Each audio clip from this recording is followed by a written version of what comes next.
ईश्वरी तवै वृंदावनेश्वरी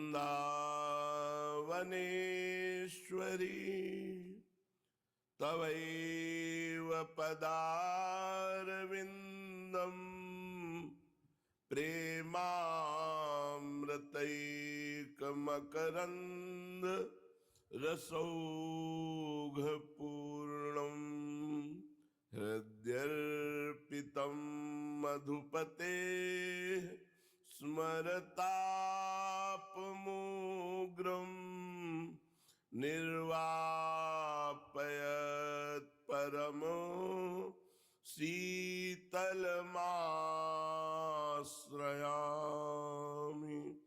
परम शीतल माश्रयामि।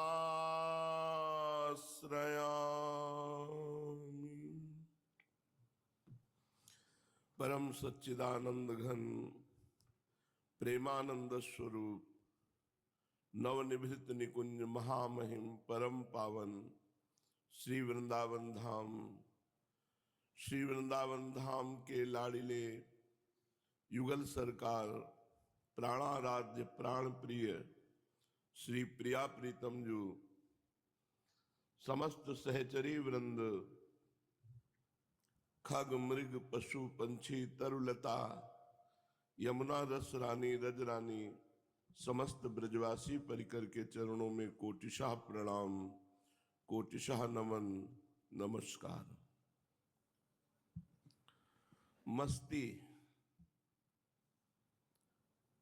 मस्ती आती है जब शरीर को प्रियाजू की धरोहर समझ करके बहुत संभाल कर चलाओ।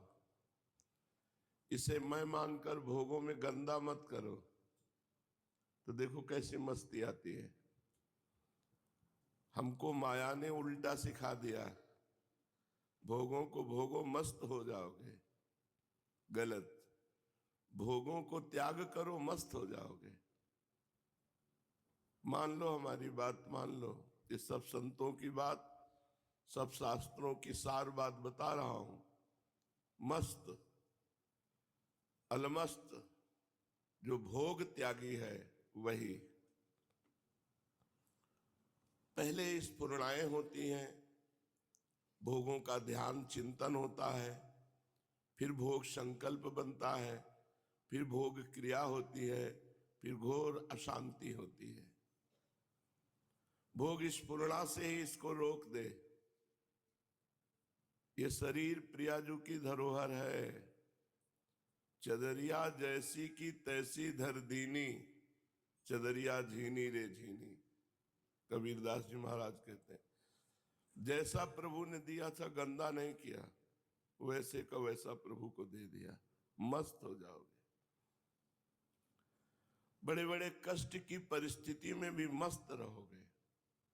अगर भोग त्यागी हुए तो त्यागात शांति अनंतरम, त्याग से तत्काल शांति मिलती है और शांत पुरुष ही परमात्मा की तरफ बढ़ पाता है। अशांतस्य कुतः सुखम, जो अशांत चित्त है, अशांत मन है, वो सुख का अनुभव कैसे कर सकता है? शांत पुरुष ही सुख का अनुभव करता है, परमात्म सुख का।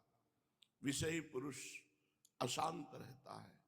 अशांतस्य कुतः सुखम, अशांत को कहां सुख मिल सकता है? इसलिए धैर्यवान बनो। एक गंदे विषयों के संयोग का भगवान के नाम बल, भगवान के चरण आश्रय बल से त्याग कर दो, पूर्ण त्याग कर दो। बस जीने के लिए भोग प्रसाद पाओ श्री जी का, तन ढकने के लिए वस्त्र, और बस इसे धरोहर की तरह जैसी दी थी वैसी हमने वापस कर दी, गंदी नहीं की। अंतिम समय भीष्म जी भगवान श्री कृष्ण से कह रहे हैं, हे श्री कृष्ण, ये बुद्धि रूपी कन्या आज तक कुंवारी है, हमने किसी का वरण नहीं करने दिया, आज इसे वरण करो। अंतिम समय है, अब हमारी बुद्धि को आप अपने में संभालो, वरण कर लो, क्योंकि ये कुंवारी है, आज तक हमने कभी वरण नहीं करने दिया। धन्य है वो उपासक जो शरीर को मैं मानकर कभी भोग नहीं भोगा और भगवान को अपना जीवन अर्पित कर दिया। सतरत सा लोकांतार्यति। भोगने से भोग चिंतन और बढ़ता है, भोग चिंतन से भोग क्रिया की और प्रबल इच्छा होती है। ना भोगने से भोग चिंतन शांत हो जाता है, भोग क्रिया निवृत्त हो जाती है, जीवन परम पवित्र हो जाता है। इसलिए पवित्र जीवन व्यतीत करो। सहसा तुम किसी को छुओ नहीं, तुम्हें कोई छू ना पावे। अगर छू जाता है तो कोई परेशानी नहीं, हम किसी को न छुएं। जब तक सिद्धावस्था ना आ जाए तब तक साधक को अपरस में जीवन रखना चाहिए। इससे भोगों से घृणा हो जाएगी, दूसरे के छूने से घृणा हो जाएगी। भोग तो बहुत बड़ी बात है, कोई छू लेगा तो आपको अच्छा नहीं लगेगा। एक पवित्रता, वो पवित्रता आपको प्रियालाल से जोड़ देगी। शरीर पवित्र, वस्त्र पवित्र, वाणी पवित्र, मन पवित्र, चिंतन पवित्र, तो परम पवित्र भगवान को प्राप्त हो गया। यह ऐसा मार्ग नहीं है कि मनमानी आचरण करे और 2-4 माला घुमा ले परम पद मिल जाएगा। आज मान लो या 1000 जन्म बाद मान लेना, मानना पड़ेगा। श्रीपाद प्रबोधानंद जी महाराज कह रहे हैं, अत्युत्कृष्टे सकल विधया श्रील वृंदावनेस्मिन् दोषान् दृष्टान् निजहत दृशा वास्तवान् ये वदन्ति तादृक् मूढ़ा हरि हरि मम प्राणबाधेप्य दृश्याः संभाव्या वा कथमपि नहीं प्राय सर्वस्य हास्याः। अत्युत्कृष्ट सकल विधया, सब प्रकार से अत्युत्कृष्ट, अति उत्कृष्ट ये श्रीधाम वृंदावन है। इसमें वो बड़ा दुर्भागी माना जाएगा जो किसी के भी दोष देखता है। कोई कुछ कर रहा है, आप उसे गलत मान रहे हैं तो आप निर्णायक हैं क्या? आपको सृष्टि की सेवाएं दी गई क्या कि सबके दोष देखो? वो दुर्भागी है जो वृंदावनवासी होकर किसी वृंदावनवासी के प्रति दोष दर्शन करता है। समय नहीं मिलना चाहिए, बहुत कृपा है। अन्य की चर्चा और अन्य से संबंध है नहीं आप लोगों का, बड़ी कृपा है। अब अगर आपस में बैठकर गंदगी करो अंतःकरण की तो बात अलग है। नहीं, आप लोगों की दिनचर्या भगवान ने ऐसी बना दी है कि 1 मिनट का टाइम ही नहीं किसी के विषय में सोचने का। इतना थक जाओ कि सो जाओ, जगो तो फिर सेवा। इतनी सेवा है कि अपने पास समय नहीं। ऐसा ही जीवन होना चाहिए। पूज्य पंडित गया प्रसाद जी की वाणी में पीछे कि आपकी दिनचर्या इतनी बिजी होनी चाहिए कि 1 मिनट भी खाली नहीं होना चाहिए। तो जो ऐसे घूमते रहते हैं वो एक दूसरे की निंदा करते हैं, एक दूसरे के दोष दर्शन करते हैं, दुर्भागी है। और कहते हैं ऐसे मूर्ख लोग जो दूसरे की निंदा करते हैं, हमारे प्राण संकट में तो भी मैं ऐसे के दर्शन नहीं करना चाहूंगा। इनके दर्शन कर लो प्राण बच जाएंगे तो प्राण निकल जाए, पर ऐसे नीच पुरुषों का दर्शन ना हो जो दूसरों की निंदा करते हैं। ये नियम बना लो, पर चर्चा नहीं करनी, वाणी का नियम बना लो, बहुत बढ़िया जीवन हो जाएगा। हमारे सदगुरुदेव भगवान का नियम है, पर चर्चा नहीं करते। कभी कुछ धीरे से बोल दे तो बोल दे, नहीं तो मौन। पर चर्चा का ज्ञान हमको गुरुजी से ही हुआ। पर चर्चा जहां की तो किसी के गुण वर्णन होंगे या किसी के दोष वर्णन होंगे, और जो वृंदावन के दोषों को सत्य मान करके वर्णन करता वो मूर्ख है। श्रीपाद कह रहे प्राण संकट आने पर भी मैं ऐसे पुरुष के दर्शन नहीं करना चाहूंगा। किसी भी विषय में क्यों न हो, वो उपहासास्पद बन जाएंगे जो दूसरों के दोष दर्शन करेंगे। एक दिन परिक्रमा लगा रहे थे तो एक संत ने कहा वृंदावन की महिमा का एक गुण है कि यदि आपने किसी के दोष देखे कि वो अमुक गलत है तो वही आचरण आपके अंदर आ जाएगा। वही तो कह रहे हैं, किसी भी विषय में क्यों न हो, वो सबके सामने उपहास्यास्पद बन जाएगा, उपहास उसका होगा। जो दूसरे के दोष दर्शन करके दूसरे की निंदा करेगा, उसके इतने आचरण गिर जाएंगे कि समाज में उसका उपहास होगा। इसलिए कभी भी भूलकर किसी भी वृंदावनवासी की निंदा न करें। हमें तो लगता है किसी की न करें, समय ही नहीं अपने पास। ये बहुत बढ़िया जीवन है, पड़े रहो चुपचाप, लाडली के भरोसे पड़े रहो, मस्त हो जाओगे। एक एक मिनट आपका सद वृंदावन धाम के वास में व्यतीत हो रहा है। ये बहुत बड़ा भजन हो रहा है, और साथ में भजन हो रहा है, फिर क्या कहना है। अगर भजन नहीं भी हो रहा तो बहुत बड़ा भजन हो रहा है। श्रीधाम वृंदावन वास कर रहे हो, कानों में तो वाणी नाम ये तो पड़ ही रहा है, बस चुप, किसी की निंदा मत करना, किसी की निंदा मत सुनना, नहीं तो तुम्हारे आचरण भ्रष्ट हो जाएंगे। ब्रह्मानंदमवाप्य तीव्र तपसा सम्यक प्रसादेश्वरम गोरूपा सकला इहोपनिषदः कृष्णे रमन्ते ब्रजे वृंदारण्य तृणं तु दिव्य रसदम नित्यं चरन्त्यो निशम राधा कृष्ण पदाम्बुजोत्तम रसा स्वादेन पूर्णा स्थिता। उपनिषद वेद जो ब्रह्मानंद प्रदान करने वाले हैं, वो तीव्र तपस्या सम्यक प्रसादेश्वरम, भारी तपस्या की उपनिषदों ने, और हमारे ईश्वर वृंदावनाधीश्वर श्री कृष्ण चंद्र की उनको कृपा प्राप्त हुई, और वो वृंदावन में गाय रूप से पैदा हुई। ये जो गाय हैं वृंदावन की, ये वेद की ऋचाएं हैं, ये उपनिषद के सूत्र हैं। ब्रह्म आनंद प्रदान करने वाले ब्रह्म सूत्रों ने तीव्र तपस्या की, और तपस्या करके ब्रज की गाय बने आकर के ब्रज के धेनु रूप में वो क्या आनंद लाभ कर रहे हैं। यहाँ का जब तृण चरते हैं तो यहाँ की रज उनके मुख में जाती है।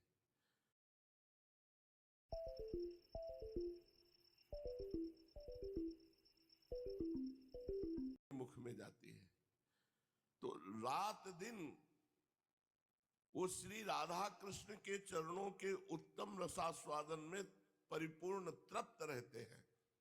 वेद उपनिषद, वेद की ऋचाएं, तीव्र तपस्या की, हमारे वृंदावन के ईश्वर श्री लालजू महाराज की कृपा प्राप्त की, और ब्रज में आकर गाय बने। गाय बनकर जब तृण चलते हैं तो वृंदावन की रज उनके मुख में जाती है, और वो रज रानी उन्हें राधा कृष्ण के प्रेम में उन्मत्त कर देती है। श्री वृंदावन वासिनी स्थिर चरे दोषान मम श्रावयेत् योषौ किं शतधा छिन्नति नहि मां शस्त्रैरथास्त्रैः स्थितैः सर्वाधीसुतुरेव जीवन वने यो द्वेष मात्रं चरे देकस्यापि तृणस्य घोर नरकात्तं कः कदा वो धरेत्। फिर देखो, फिर सावधान कर रहे हैं। वृंदावन में चाहे जड़ हो, चाहे चेतन, चाहे पशु पक्षी हो, चाहे मनुष्य, किसी के दोष जो कोई मुझे सुनाता है, वो मुझे इतना दुख देता है कि तेज धार वाले अस्त्र से मेरे टुकड़े कर दो तो मुझे कोई परेशानी नहीं, लेकिन प्राणप्रिय वृंदावन वासियों की निंदा मुझे मत सुनाओ। सर्वाधीश्वर प्राण समान प्रिय वृंदावन के किसी एक तृण की भी जो निंदा करता है, किसी से भी द्वेष आचरण करता है, वो घोर नरक में जाएगा, उसका कोई उद्धार नहीं कर सकता। ए भाई, काहे को अपना नाश करोगे, किसी की निंदा मत करो। देखो बार बार वृंदावन महिमामृत में वर्णन करते हैं। कि मुझे तीव्र धार वाले अस्त्र से काटो तो मुझे उतना दुख नहीं होगा जितना दुख किसी वृंदावनवासी खगमृग पशु पंछी की निंदा सुनने से होगा। और जो वृंदावन के किसी की भी निंदा करेगा वो घोर नरक जाएगा, उसका उद्धार नहीं हो सकता। इसलिए काहे को नरक जाने की बात करते हो? जब कोई निंदा सुनाने लगे तुरंत कानों में अंगुली ठांस लो, राधा राधा राधा राधा राधा, बिल्कुल मत सुनो, नहीं तो नरक का रास्ता पक्का। श्री वृंदारण्य शोभामृत लहरी समालोक तो व्यूहला में, दृष्टिर्वो भूत वृंदावन महिम सुधावारिधौ मज्जताधि। श्री वृंदारण्य भूमौ लुठत मम तनुर्व्यूहलानंद पूरै, श्री वृंदारण्य सत्त्वेश्वः तत इतो दंडवन में नतिस्तात। श्री वृंदावन की शोभामृत तरंगों को देखता हुआ मेरे लोचन विह्वल हो जाए, श्री वृंदावन की महिमा सुधा समुद्र में मेरी बुद्धि मज्जन करे, सांद्रानंद प्रवाह में विभोर होकर मेरा शरीर श्री वृंदावन की रज में लोटे। अहो ये वृंदावन वासी हैं ऐसा जानकर सब जीवों के चरणों में बार बार दंडवत हो। ये वृंदावन का पशु है, ये वृंदावन की पक्षी है, ये वृंदावन वासी हैं, बार बार उनके चरणों में। हमारे नेत्र वृंदावन की शोभा देखे, हमारी बुद्धि विचार परायण रहे वृंदावन की महिमा में, हमारा तन वृंदावन की रज में लौटे, और जहां देखें कि वृंदावन वासी हैं उनके चरणों में लौट जाए। इतस्ततः दंडवन में नतिस्तात, मैं दंडवत साष्टांग दंडवत उनके चरणों में करूं। ऐसे वृंदावन वास करो, किसी के भी दोष दर्शन मत करो, किसी की निंदा मत करो, खूब रजरानी में लौटो, खूब नाम जप करो। इसी जन्म में प्रभु के पास पहुंच चले, अगले जन्म की मत सोचो। कलयुग है, देखो 125 वर्ष कलयुग की आयु, अब 70-80 रह गई। कल आपने सुना 20-30 में समाप्त हो जाएंगे। अब तो बहुत 60-70-80 इतने में ही साफ हो जाता है जीवन। कोई बिरला 100 या ऊपर पार करे, कोई बिरला, नहीं तो 70-80-90 तो कोई बिरला। 20-30 साल की आयु होगी, क्या कर लोगे? घोर पापाचरण का वातावरण होगा, अपवित्र सब व्यवहार होगा, कैसे भजन होगा? इसलिए अभी भजन कर लो, भगवत प्राप्ति कर लो। भगवान सच्चिदानंद जब कल्कि अवतार धारण करते हैं और दुष्टों का संहार करते हैं, उस समय से फिर सतयुग प्रारंभ होता है।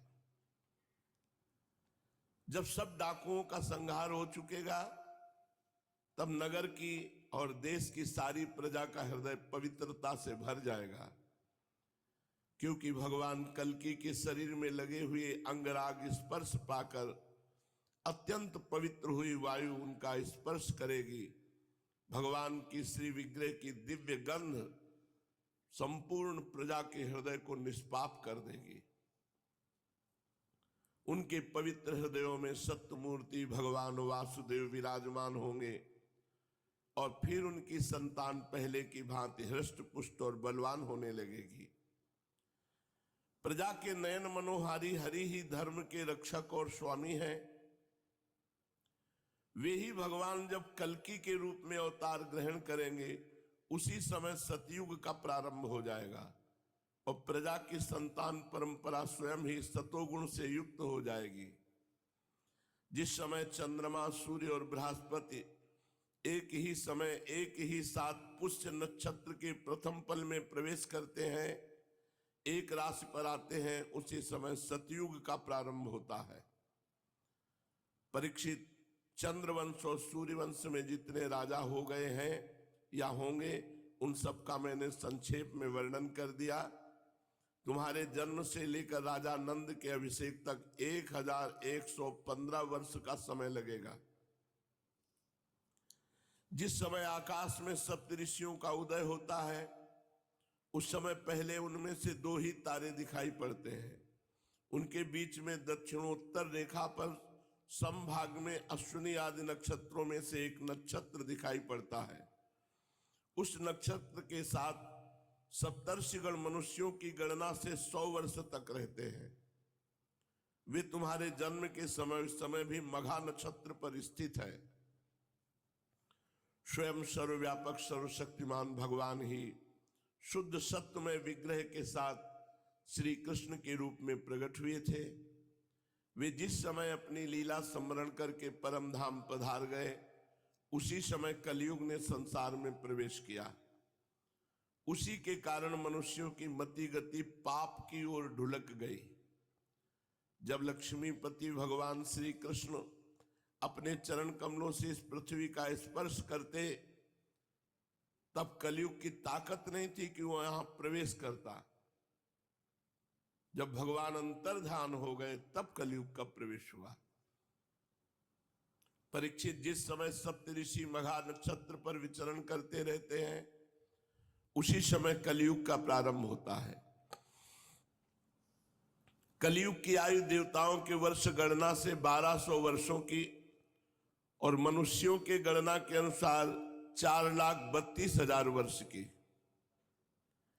जिस समय सप्तऋषि मघा से चलकर पूर्वाषाढ़ा नक्षत्र में जा चुके होंगे, उस समय राजा नंद का राज्य रहेगा। तभी से कलयुग की वृद्धि शुरू होगी। पुरातत्ववेत्ता ऐतिहासिक विद्वानों का कहना है कि जिस दिन भगवान श्री कृष्ण ने अपने परम धाम को प्रयाण किया, उसी दिन उसी समय कलयुग का प्रारंभ हो गया। परीक्षित, जब देवताओं की वर्ष गणना के अनुसार 1000 वर्ष बीत चुकेंगे, तब कलयुग के अंतिम दिनों में फिर से कल्कि भगवान की कृपा से मनुष्यों के मन में सात्विकता का संचार होगा। लोग अपने वास्तविक स्वरूप को जान सकेंगे और तभी से सतयुग प्रारंभ भी होगा। परीक्षित, मैंने तो तुमसे केवल मनुवंश का सो भी संक्षेप में वर्णन किया है। जैसे मनुवंश की गणना होती है, वैसे ही प्रत्येक युग में ब्राह्मण, वैश्य और शूद्रों की भी वंश परंपरा समझनी चाहिए।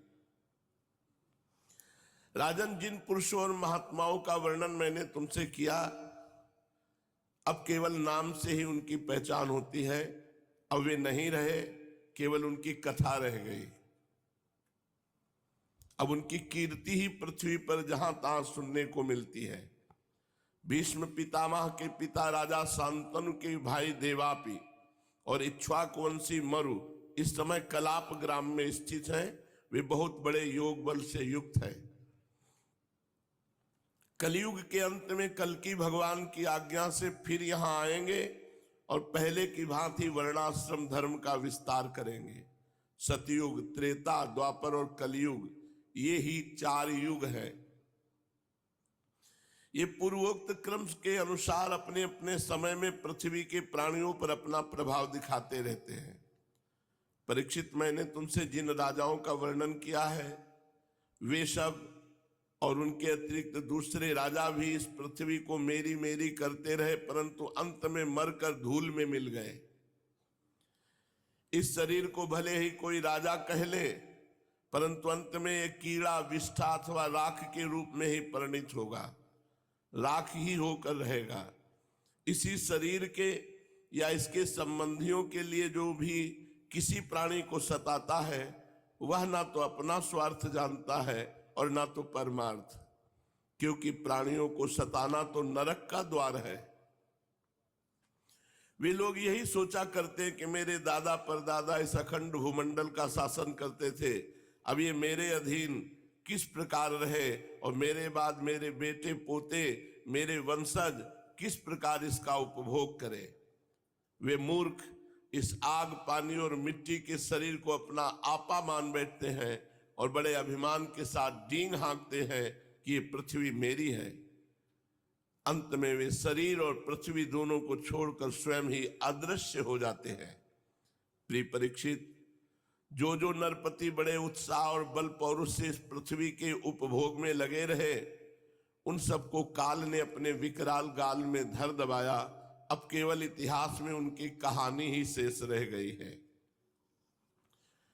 श्री सुखदेव जी कहते हैं, परीक्षित, जब पृथ्वी देखती है कि राजा लोग मुझ पर विजय प्राप्त करने के लिए उतावले हो रहे, तब वो हंसने लगती है और कहती, कितने आश्चर्य की बात है, ये राजा लोग जो स्वयं मौत के खिलौने हैं, ये मुझे जीतना चाहते हैं।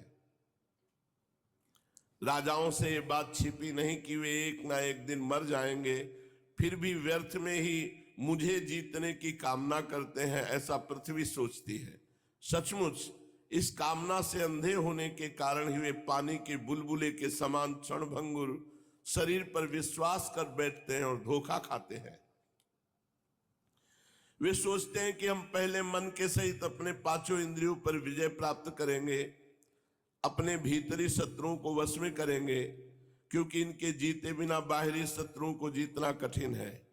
उसके बाद अपने शत्रु के मंत्रियों, आमात्यों, नागरिकों, नेताओं और समस्त सेना को भी वश में कर लेंगे। जो भी हमारे विजय मार्ग में कांटे बोएगा, उसे हम अवश्य जीत लेंगे।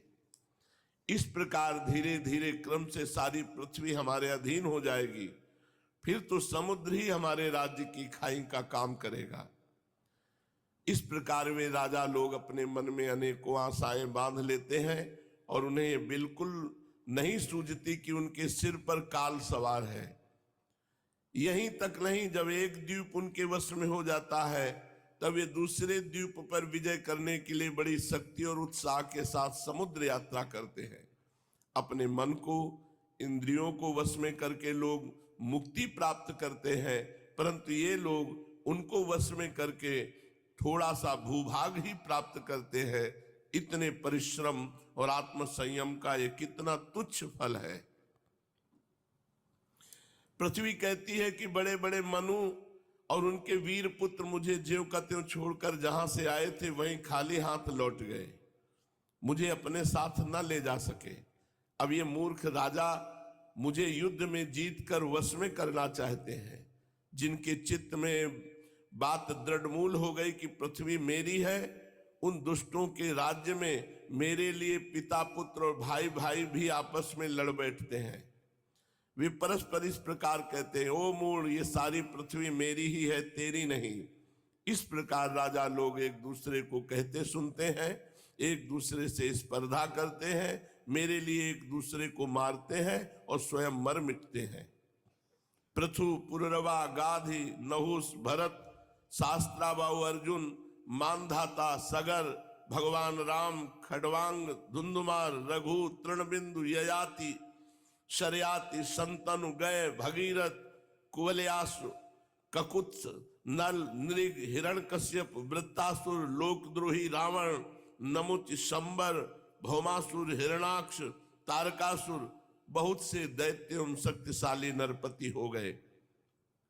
ये सब लोग सब कुछ समझते थे कि हम सब सूर हैं। सभी ने दिग्विजय में दूसरों को हरा दिया, दूसरे इन्हें नहीं जीत पाए, परंतु सब के सब चले गए, कोई टिका नहीं। राजन, उन्होंने अपने पूरे अंतःकरण से मुझसे ममता की और समझा कि पृथ्वी मेरी है, परंतु विकराल काल ने उनकी लालसा पूरी ना होने दी। अब उनके बल, पौरुष और शरीर आदि का कुछ पता ही नहीं, केवल उनकी कहानी शेष मात्र है। परीक्षित, संसार में बड़े बड़े प्रतापी और महान पुरुष हुए हैं, वे लोकों में अपने यश का विस्तार करके यहां से चल बसे। तुम्हें मैंने ज्ञान और वैराग्य उपदेश करने के लिए इनकी कथा सुनाई है। मैंने जो कुछ अभी तक वर्णन किया सब वाणी का विलास है। इसी पे हमें बहुत धक्का लगा था जब हम 16-17 वर्ष के थे। ऐसा कैसे? भगवान का चरित्र, महापुरुषों का चरित्र अब समझ में आ रहा है। ये सब वाणी का विलास मात्र है, परमार्थक सत्य कुछ भी नहीं है। जितना सुनाया ये सब वाणी का विलास मात्र है, परमार्थिक सत्य कुछ नहीं है। इस पे काफी देर हम परेशान हुए थे। बस भगवान श्री कृष्ण का गुणानुवाद समस्त मंगलों का नाश करने वाला है। बड़े बड़े महात्मा उसी का गान करते रहते हैं। जो भगवान